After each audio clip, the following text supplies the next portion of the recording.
네, 오늘날처럼 한국교회가 위기다라고 이렇게 입을 모아서 얘기하는 때가 없을 것입니다. 왜냐하면 한국교회 안에서 주일학교가 사라지고 있기 때문입니다. 저희 총회 통계 자료에 의하면 중고등부가 없는 교회가 48%, 저희 교회 표현대로 초등부가 없는 교회가 43%, 초등 1부가 없는 교회가 47%, 유치부가 없는 교회가 51%, 유아부가 없는 교회가 77%, 영아부가 없는 교회가 79%로 나타났다고 합니다. 그리고 전체 한국교회에서 주일학교가 있는 교회는 많이 쳐봐야 30% 정도밖에 안 된다고 합니다. 그래도 저희 교회는 자녀 세대를 바르게 교육해야 된다는 인식도 있고 저희 자녀들도 따로 주일학교에서 이렇게 교육을 받고 있습니다. 그렇게 저희 교회는 희망이 있는 것 같습니다. 한국교회의 이러한 위기에 대해서 학자들은 많은 이유들을 얘기를 합니다. 가만히 들어보고 있으면 다 맞는 말 같습니다. 어찌되었든지 여러 가지 이유들이 복합적으로 종합이 되어서 오늘날에 이르러 이 한국교회에 이런 위기를 초래한 것 같습니다. 이 말은 한국교회의 미래가 사라져 간다는 말이고 우리 자녀들이 신앙생활하는 그 시대가 더욱더 어려워진다라는 말입니다. 세월이 흐르면서 많은 것들이 변하였습니다. 세상은 말할 것도 없습니다. 교회 안에서도 할머니 때 신앙생활을 하던 것, 부모님 때에 신앙생활을 하던 것, 제가 자라오던 때와 그리고 우리의 자녀들이 살아가는 신앙생활하는 그 형태들이 많이 바뀌었습니다. 왜냐하면 우리가 살아가는 시대가 바뀌면서 생각하고 생활하는 양식들이 바뀌었기 때문입니다. 우리의 자녀들은 잘 모르겠지만 지금 옛날부터 지금까지 이렇게 지켜봐 오신 우리 어른들은 이것을 깊게 공감을 하실 것입니다. 그러나 수많은 세월이 지나도 변하지 않는 것이 있었습니다. 그것은 바로 하나님의 말씀인 성경과 복음의 진리입니다. 그럼 저희는 이렇게 변해가는 이 세상 가운데서 무엇을 해야 될까요? 우리는 무엇을 믿고 어떻게 살아야 하는지를 가르쳐 줘야 할 것입니다. 세월이 지나도 변하지 않는 그런 기준을 우리 아이들에게 물려줘야 될 것입니다. 여러분들은 교육이 무엇이라고 생각을 하십니까? 무엇이라고 정의를 내리시겠습니까?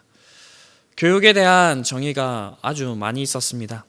그 가운데서 한 가지의 정의가 제 마음에 와닿았는데 그것은 바로 교육이란 긍정적인 변화를 위한 의도적인 행위라는 것입니다.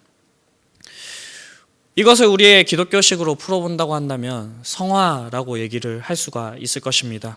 성화는 하나님의 말씀을 따라서 성령님의 인도하심을 이끌려 계속해서 예수님을 닮아가는 그런 과정이기 때문입니다. 우리를 내려놓고 예수님을 채우는 것이기 때문입니다. 그래서 신앙교육이라고 한다면 가정이나 교회에서 하나님의 말씀에 따라 우리 아이들에게 긍정적인 변화를 일으키기 위해서 의도적으로 무엇인가를 계속적으로 행하는 것이라고 이야기를 해볼 수가 있겠습니다. 바른 신앙교육이 이루어지기 위해서는 어떻게 해야 될까 이런 생각을 해보면 이 세 가지 삼각형을 얘기를 합니다. 가정과 교회와 그리고 학교에 대해서 얘기를 합니다. 그런데 오늘날 우리가 현실을 보게 되면 학교에서 바른 신앙교육을 기대하기는 힘든 시점입니다. 한 축이 무너져 있는 거죠. 그렇기 때문에 부모님과 교회의 역할이 더욱 중요해지는 시점입니다.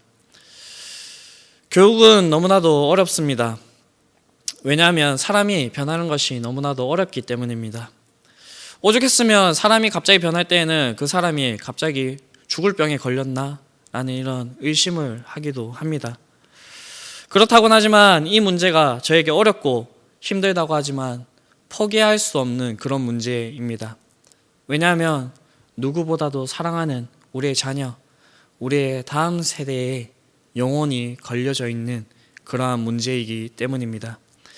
오늘 저희가 읽은 디모데후서는 말년에 바울이 로마의 감옥에서 디모데에게 쓴 편지입니다. 특별히 오늘 본문을 이제 성경에서 달아놓은 이 소제목을 보게 되면 마지막 가르침이라고 되어 있습니다.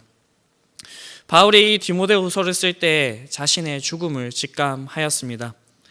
이 시기가 로마의 네로 황제의 박해가 한창 진행 중인 그러한 상황이었고, 그렇기에 로마의 감옥에 갇힌 바울은 죽기 전에는 자신이 빠져나갈 수 없겠구나라는 것을 이제 직감한 그런 상태였습니다. 이런 디모데후서에서는 디모데에게 보낸 사적인 서신이지만 동시에 교회에 보내는 마지막 유언이기도 합니다.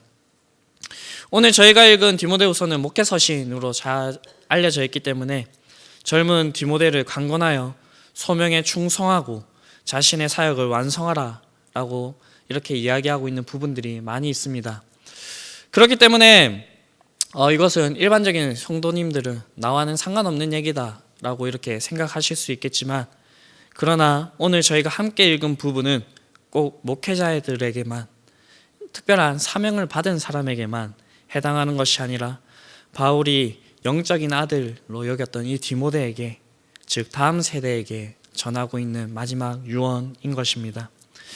오늘 저희가 읽은 본문은 아주 유명하고 성경을 말하는 데 있어서 빼놓을 수 없는 그런 본문입니다.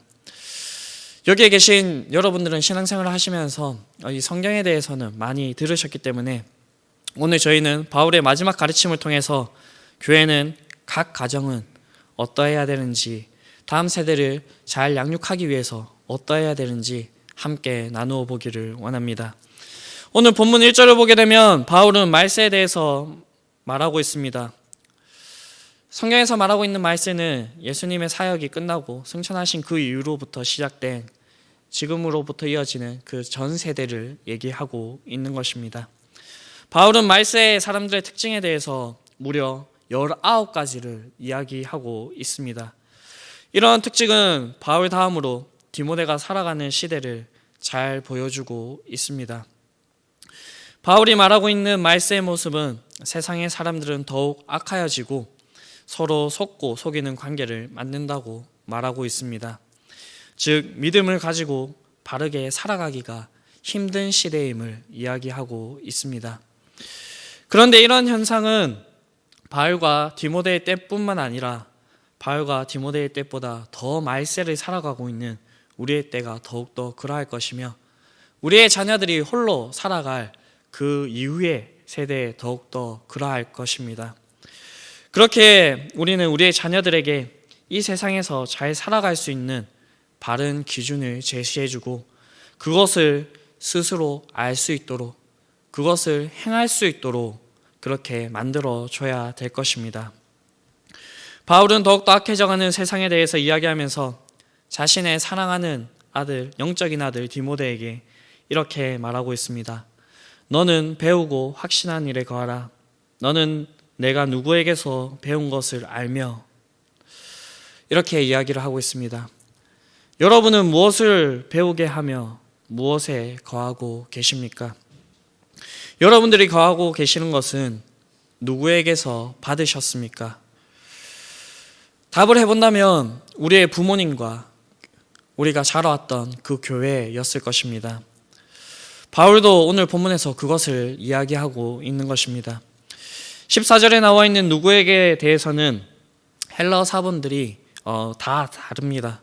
복수를 사용하는 경우가 있고 단수를 사용하는 경우가 있습니다. 이게 좁게 볼 때와 넓게 볼 때의 그 의미들이 달라지기 때문입니다. 그렇기 때문에 저희는 이것을 종합적으로 보았을 때 이 두 가지의 의견을 모두 다 취하는 것이 좋아 보입니다. 먼저 넓은 문맥 안에서 누구는 디모데의 할머니 로이스와 어머니 유니게를 이야기합니다. 그들은 실제로 디모데를 어릴 때부터 구약 성경으로 가르친 사람들이었습니다. 모든 사람은 많은 면에서 유전의 산물이라고 이야기를 합니다. 우리 각 개인을 형성하는데 가장 크게 미치는 것이 바로 혈통과 가정이라는 것입니다. 그래서 훌륭한 전기들을 보면 절대 주인공부터 얘기를 하질 않습니다. 그 주인공 부모로부터, 어쩌면 그들의 할머니, 할아버지로부터 이야기가 시작이 됩니다. 구약에서도 그러한 모습들이 많이 나타나는데 구약에는 족보가 많이 나옵니다. 그 족보를 통해서 이러한 인물이 나오게 된 그러한 경위들을 잘 보여주고 있습니다.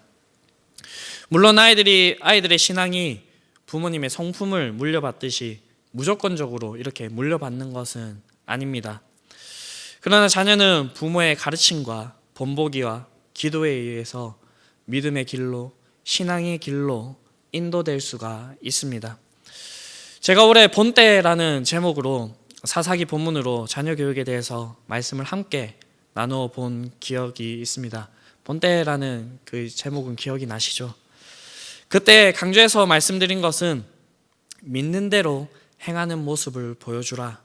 그리고 하나님께서 우리 부모님들을, 여러분들을 어떻게 인도하셨는지를 자녀에게 들려주라 라고 이야기를 하였습니다. 이런 의미에서 바울은 디모데의 부모님의 신앙을 기억하라 라고 하는 것을 이야기하고 있는 것 같습니다. 좁은 문맥 안에서는 단수로 사용이 되며 바울이 10절과 11절에서 말하고 있듯이 자신을 기감으로 삼아서 이야기하고 있습니다. 바울이 이렇게 이야기할 수 있는 것은 자신의 교훈은 그의 경건한 삶과 그가 용감하게 견딘 여러 가지 박해에 의해서 충분히 확증이 되었기 때문입니다. 디모데는 누구보다도 바울에 대해서 잘 알았을 것입니다. 그와 함께 15년의 세월을 동력하면서 바울을 함께 겪었기 때문입니다. 바울은 디모데를 예수님께로 인도했고 디모데가 목사 안수를 받을 때 그에게 안수를 해주는 등 많은 시간을 공유했습니다. 그렇게 무엇보다도 누구보다도 디모데는 바울과 그의 가르침의 권위를 확신했을 것입니다. 그렇기 때문에 바울은 이 디모데에게 자신을 본받으라, 나에게 배운 것을 기억하라, 내가 행한 것을 너가 기억하라 라고 이야기를 하고 있는 것입니다.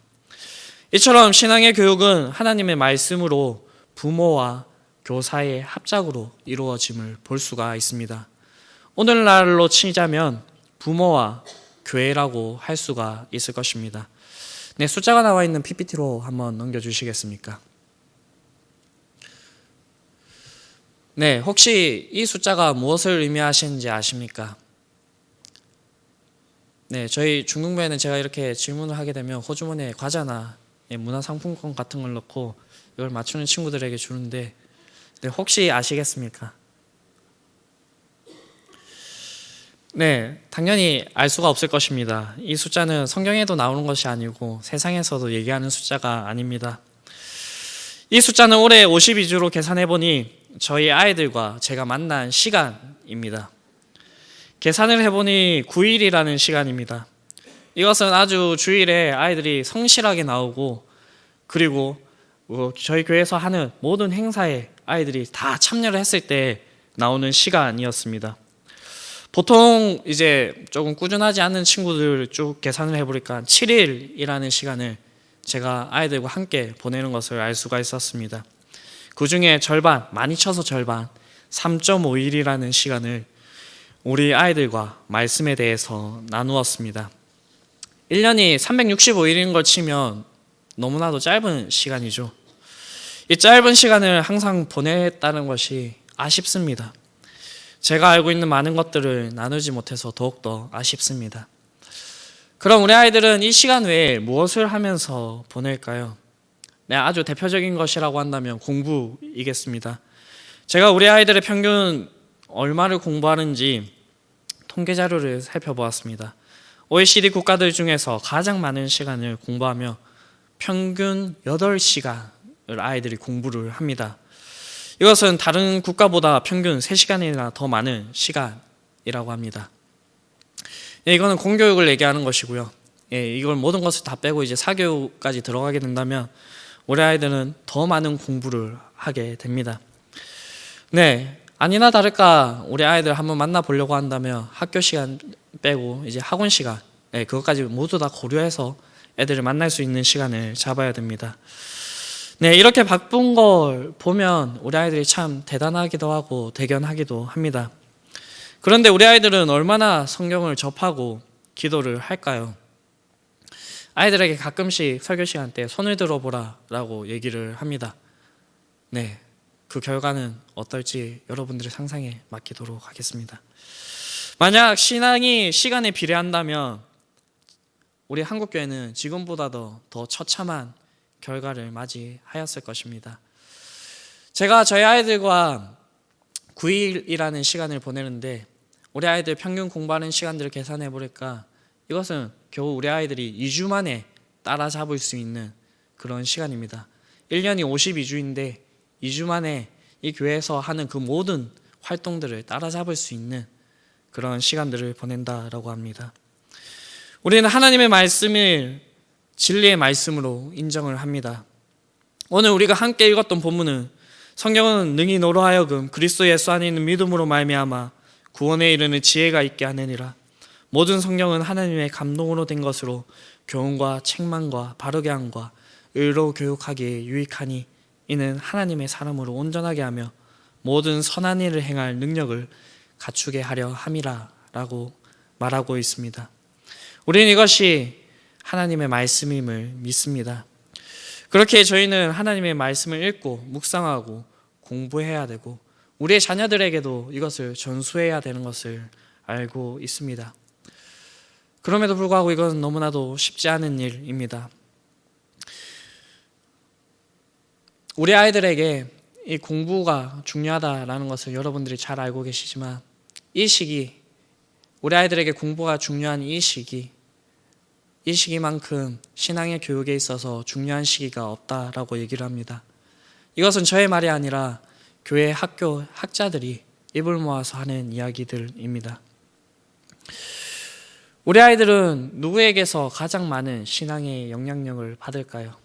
누구에게 이 신앙의 유산을 가장 크게 물려받을까요? 이것을 조사해보니까 1위가 학부모, 2위가 교사, 3위가 목사나 강도사, 전도사였습니다. 앞에 나오고 있는 표인데 이 지표의 퍼센테이지가 너무나도 놀랍습니다. 많은 부모님들이 교회 가서 교사나 아니면 목사나 강도사에게 영향을 많이 받을 거라 얘기를 하지만 이 아이들이 대답한 것은 57%가 부모님이라고 얘기를 하고 있습니다. 그리고 14%가 교사고 11%가 저희와 같은 교육자 얘기를 하고 있습니다. 여러분들은 우리의 다음 세대를 위해서 무엇을 얘기하고 계십니까? 교회에서는 말씀을 읽고 묵상하고 기도 생활을 하라고 얘기를 합니다. 그런데 교회에서 교육자나 교사가 아이들에게 더 이상 강력하게 얘기하기가 힘든 부분들이 있습니다. 왜냐하면 제 아이가 아니기 때문입니다. 제 자녀가 아니기 때문에 강하게 권면까지는 할 수 있으나 강제력의 수단은 저에게 있지 않습니다. 아이들은 귀신같이 그것을 압니다. 그래서 자신에게 불리한 얘기를 한다 싶으면 요즘 말로 그냥 쌩 해버립니다. 무시를 한다는 것입니다. 그래갖고 교회 와서 아이들을 챙겨보면 문자 왜 확인 안 했니? 카톡에 왜 답장을 안 했니? 라고 한다면 깜빡했어요. 문자 보냈어요. 라고 이렇게 반응을 합니다. 교회에서 하는 활동이 부모님이 원치 않을 때는 저희들은 더 이상 어떠한 말을 꺼내기가 힘이 듭니다. 왜냐하면 자녀의 교육에 대한 책임은 부모에게 있기 때문입니다. 물론 교회가 책임이 없다는 것은 아닙니다. 저에게 맡겨주셨을 때는 저희는 최선을 다해서 우리 아이들에게 복음을 전하기 위해서 노력을 합니다. 그러나 자녀들의 교육의 1차적인 책임과 의무는 부모님에게 있음을 성경은 끊임없이 일괄적으로 얘기를 하고 있습니다. 다들 바쁘시다는 것을, 그리고 중고등학생 아이들이 되면 이제 외계인으로 불리더라고요. 그래서 이제 내 손을 벗어났다라고 하는 것을 저희도 알고 있습니다. 저도 그러한 시기를 지내왔기 때문에 이해도 합니다. 그러나 포기할 수 있는 문제가 아니지 않습니까? 끝까지 싸워주셔야 됩니다. 그렇게 할 때 이 아이들이 커서 믿음에서 떠나지 않고 언젠가 우리 부모님들과 이 교회 학교의 교사들에게 감사할 때가 있을 것입니다. 그러한 사람의 앞에 서 있지 않습니까?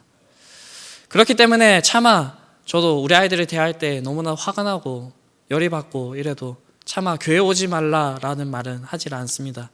제가 어릴 때 너무나도 악동이어서 모든 선생님들이 저로 인해서 고통을 받았지만 어느 선생님 하나도 저에게 교회 나오지 말라라는 그런 말을 한 적이 없기 때문입니다. 그렇기 때문에 이 시간을 빌어서 우리 교회 학교 선생님들에게 위로의 말씀을 전합니다. 너무나도 참 대단하신 것 같습니다. 그리고 한 가지 부탁을 드립니다. 어렵고 힘들더라도 그 자리를 꼭 지켜주시길 바랍니다. 교회 학교 선생님들이 계셨기 때문에 우리 다음 세대가 있는 것입니다. 저희 교회가 할 수 있는 일이 있고 부모님께서 할 수 있는 일이 분명히 있습니다. 그렇기 때문에 부모님과 교회의 관계가 우선적으로 바로잡혀 있어야 합니다. 우리 부모님들은 웬만한 자녀들이 힘들다, 어렵다 하면 그것을 해결해 주려고 하실 것입니다. 필요한 것이 있다라고 한다면 그것을 들어주기 위해서 많은 노력들을 하실 것입니다. 그런데 신앙교육의 문제는 꼭 필요한데 저의 자녀들이 여러분들에게 요청하지는 않습니다.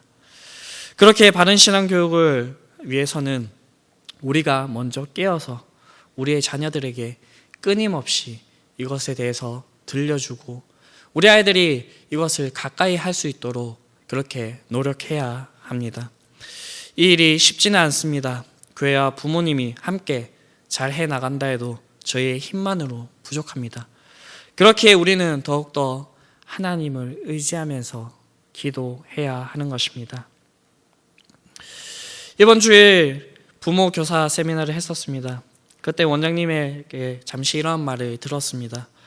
아이들의 교회를 떠나는 것은 부모님이 신앙과 믿음을 강조하는 말을 하면서 세상적인 모습을 보여줄 때 자녀들은 세상적인 것을 따라서 살아가도 된다는 것을 배우고 힘이 생기고 자기가 자립할 수 있을 때 이 교회를 떠난다라는 것입니다.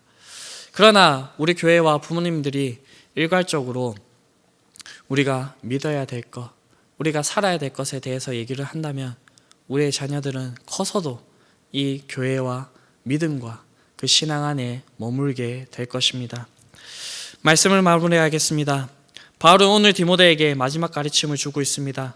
이 가르침은 그 당대의 교회의 지도자로 있었던 디모데가 너무나도 잘 알고 있었던 것이고 디모데가 가르치고 있었던 그런 내용일 수도 있습니다. 그럼에도 불구하고 바울은 디모데에게 마지막 유언으로 남기는 말로써 너는 너가 배우고 확실한 일에 거하라 라고 얘기를 하고 있습니다. 그만큼 이것이 중요하다라는 것을 이야기하는 것입니다. 언젠가 우리는 우리의 자녀들을 떠나게 될 것이고 우리의 자녀들도 우리 부모님들의 품을 떠나게 될 것입니다. 그때는 아이들이 스스로 판단하고 해결해야 될 문제들이 많이 있을 것입니다. 그럴 때 무엇을 가지고 이 세상과 현상들을 판단하고 결정하시기를 원하십니까? 우리의 자녀들이 하나님의 말씀을 기억해야 되지 않겠습니까? 여기에 앉아있는 우리의 자녀들, 여러분들도 하나님의 말씀을 아셔야 되지 않겠습니까? 사람은 배우고 확신한 것에 거하게 될 것입니다. 자신이 믿는 것을 따라서 살아가게 된다는 말입니다. 여러분들이 학교에서 배우는 공부도 중요하고 그러나 그것보다 더 중요한 것이 있는데 그것은 바로 하나님의 말씀을 아는 것입니다. 신앙생활을 어떻게 해야 되는 것을 우리가 가르쳐야 될 것입니다. 오늘 저희가 본문으로 나온 15절부터 17절 같이 읽고 함께 기도를 했으면 좋겠습니다. 앞에 잠시 띄워주시겠습니까? 다 같이 읽도록 하겠습니다. 또 어려서부터 성령을 알았나니 성령은 능히 너로 하여금 그리스도 예수 안에 있는 믿음으로 말미암아 구원에 이르는 지혜가 있게 하느니라. 모든 성경은 하나님의 감동으로 된 것으로 교훈과 책망과 바르게 함과 의로 교육하기에 유익하니 이는 하나님의 사람으로 온전하게 하며 모든 선한 일을 행할 능력을 갖추게 하려 함이라. 아멘. 저희 자녀들이 이것을 알아서 우리가 없을 때라도 우리 아이들이 하나님의 말씀으로 살아갈 수 있기를 간절히 바랍니다.